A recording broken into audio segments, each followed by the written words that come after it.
Au nom du Père, du Fils et du Saint-Esprit. Amen. La paix de Jésus soit dans votre maison. J'espère que vous allez bien, que vous êtes dans la paix et la joie de Jésus. Alléluia. Saint Évangile selon saint Matthieu, chapitre 18. On nous propose les versets 12 à 15, 12 à 14, mais je vais lire le paragraphe entier pour bien comprendre.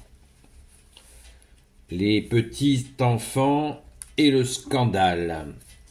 À ce moment-là, même les disciples de Jésus viennent lui demander qui donc est le plus grand dans le royaume des cieux.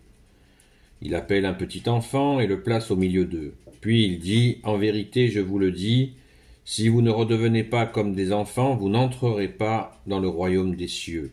Si quelqu'un peut se rabaisser au niveau de cet enfant, c'est lui le plus grand dans le royaume des cieux.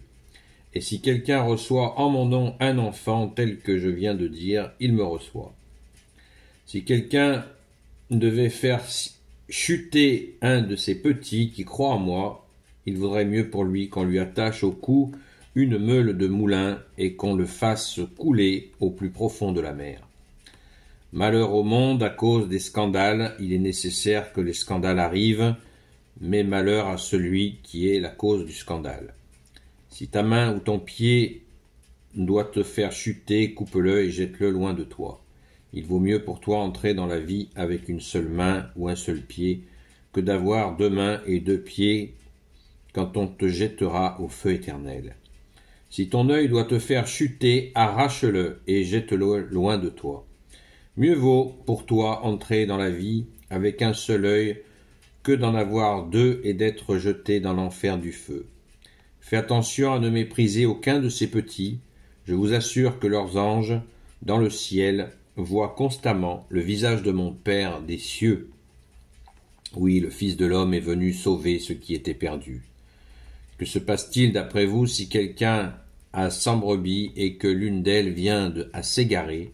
Ne va-t-il pas laisser les 99 autres, dans la montagne pour partir à la recherche de celle qui s'est égarée?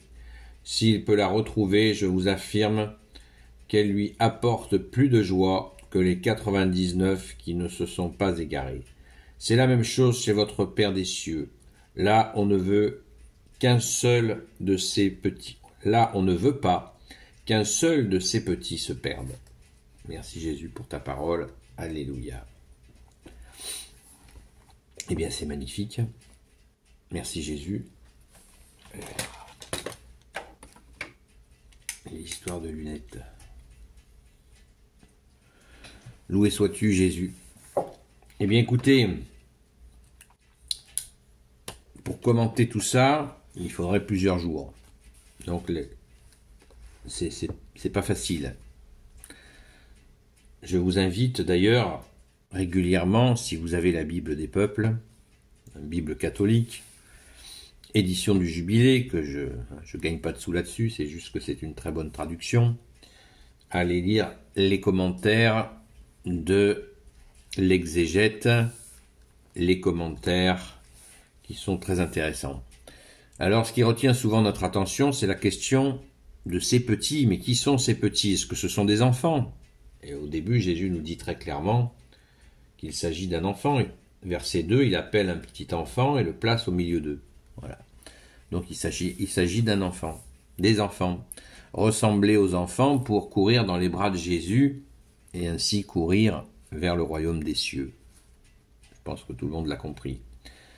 Mais il y a un va-et-vient entre les petits. Quand on continue la lecture du texte, on s'aperçoit que les petits-enfants deviennent aussi les petits, c'est-à-dire les fragiles, les gens simples, les gens qui se la pètent pas, qui sont vraiment tout petits. Et Jésus y porte une très très grande attention, et son Père aussi. Pensons-y à ne pas scandaliser un de ces petits. Scandaliser vient du mot scandalon, qui était le nom d'une pierre, le nom des pierres qui dépassent sur le chemin et qui fait qu'on peut se prendre une gamelle.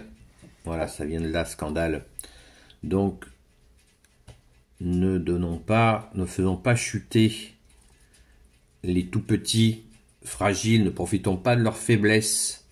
Hein, tout cela, nous le connaissons, nous l'avons vécu, ou nous avons vu des situations, si nous ne l'avons pas fait nous-mêmes. Si nous l'avons fait nous-mêmes, nous pouvons demander pardon à Jésus. Et si nous l'avons vu faire, eh bien nous avons bien été horrifiés de ça, de voir la devise, vous connaissez la devise, fort avec les faibles et faibles avec les forts.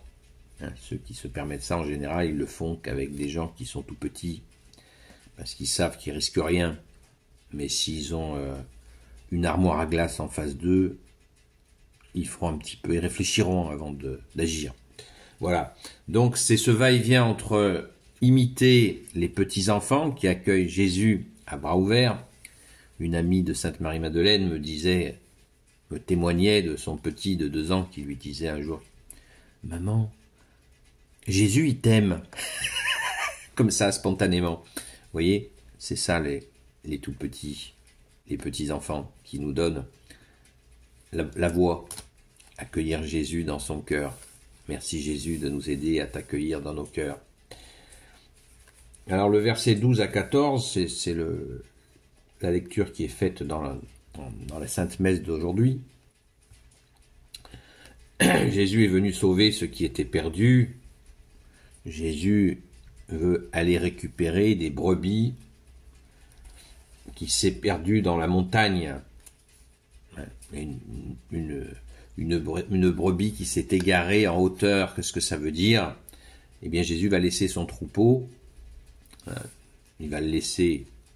Jésus a des ouvriers, donc il les a certainement confiés à quelques-uns de ses ouvriers, et il va chercher constamment les brebis qui sont dans des lieux escarpés, des lieux difficiles, parce que Jésus, c'est la symbolique des lieux difficiles, eh bien, c'est nous. Nous sommes très capables de nous mettre dans des situations inextricables, inextricables dont on ne peut pas être retiré. Eh bien, si Jésus peut venir nous chercher dans ces lieux inextricables. Merci Jésus. Prions pour les brebis égarées. Merci Jésus d'aller chercher même ceux qui sont dans des endroits incroyables, pas possible. Mais si c'est possible, avec toi, c'est possible. Merci Jésus. Donc, juste une précision, je fais très rapide parce qu'il y a vraiment tant de choses à dire. Quand Jésus nous dit « arrache ton œil » ou « coupe-toi la main, coupe-toi le pied, qui te mènerait au mal », c'est symbolique. Il ne faut pas s'arracher un œil, ni se couper un pied, ni une main, quand on a fait des bêtises avec ça. Mais se tenir à distance de cette invitation, si nous avons quelque chose une main qui nous invite à faire du mal, un pied qui nous invite à marcher pour le mal, ou un œil qui nous attire au mal, eh bien, écartons-le loin de nous, mais on garde nos 2 yeux, nos 2 mains, nos 2 pieds. Ne vous inquiétez pas.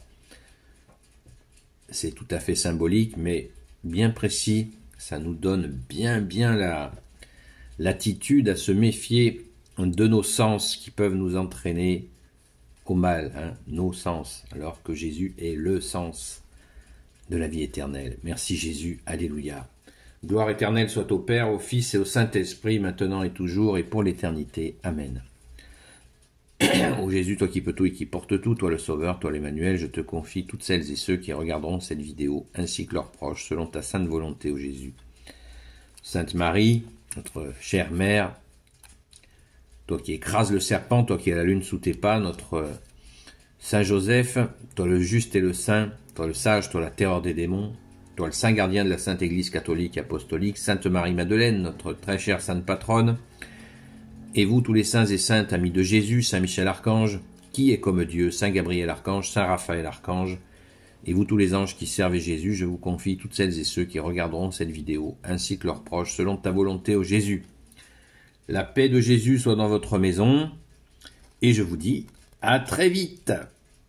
Et à ce soir 20h30 sur TikTok pour ceux qui le veulent. Seul Jésus sauve. À très vite.